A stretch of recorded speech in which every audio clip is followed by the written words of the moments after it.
कमाल खान हमरा सब तैयार थी गाड़ियुनि वटि पहुची चुका आहिनि। हाणे असांखे हलणु घुरिजे। हाकिम खान, हितां हलण खां पहिरियां मां तव्हांखे वरी हिकु ॻाल्हि सम्झाए थो छॾियां। तुंहिंजी ॻाल्हि मुंहिंजे दिमाग़ में चङी तरह चिटियल आहे कमाल खान।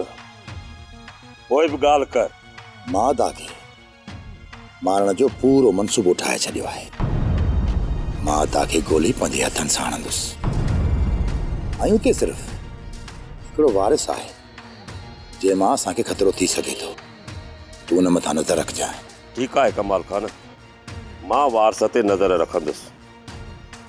जेकॾहिं हू मुंहिंजे वार खां परे हुजे ऐं माण्हुनि जी भीड़ में हुजे त पोइ हेबत खे बि चयल आहे हुनजी नज़र बि वारिस जे मथां हूंदी।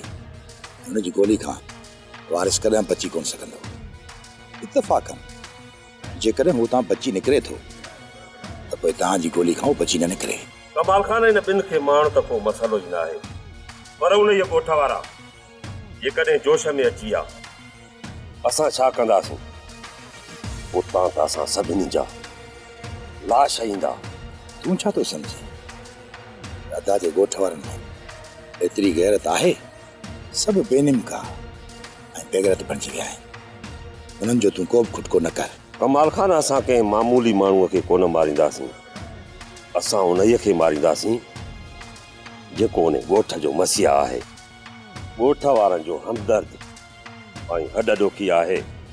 छा पोइ उन्हीअ जे मौत ते बि गैरत कोन कंदा? हाकिम खान, तूं अदा जे मौत जी ॻाल्हि थो करे, पर हिन ॻोठ जे माण्हुनि जे घर में घिड़ी उन्हनि जी इज़तुनि खे बेइज़्ज़तो करे ॻोठ जे चौराहे ते बीहारींदे न, तॾहिं हुननि जी गैरत कोन जाॻंदी। पोइ अदा जो मौत हुननि खे गैरत ॾियारे। हाकिम खान, निकिरण खां पहिरियां वरी मां तोसां वाइदो थो कयां त जंहिं ॾींहुं मूंखे पंहिंजो हक़ मिलियो ऐं अदे खे रस्ते खां हटाइण खां पोइ तोसां कयल वाइदे मुताबिक़ मां तोखे ज़मीन लिखी ॾींदुसि। सिर्फ़ु एतिरो न, पर असांजी दोस्तीअ खे हमेशह लाइ यादि रखंदे कमाल खान। हा हाकिम खान, मूंखे अञा तुंहिंजे साथ जी घणी ज़रूरत आहे। पहिरियां मां ॻोठ खे हासिलु करे वठां, पोइ मां सियासत में ऐलान कंदुसि। बेख़बर भला पूरी क़ौम जो रत चूसण जो इरादो अथई छा कमाल खान? हिन वक़्तु जेके कुर्सियुनि ते वेठल आहिनि, मूंखे इहो ॿुधा त कहिड़ो क़ौम खे हिंदुरनि में लोॾनि पिया। उहे बि कमीना सॼी क़ौम जो रत चूसनि पिया। जेकॾहिं मूं तां ॿ ढुक पीता त कहिड़ो ॾोह थी पियो। पियो कमाल खान, पियो। हिन क़ौम जे रत जा ढुक न, पर वटा भरे पियो। शुक्र कयो जो तव्हांखे जाहिल क़ौम हथ अची वई आहे, तॾहिं त हिननि जो रत था निचोड़ियो।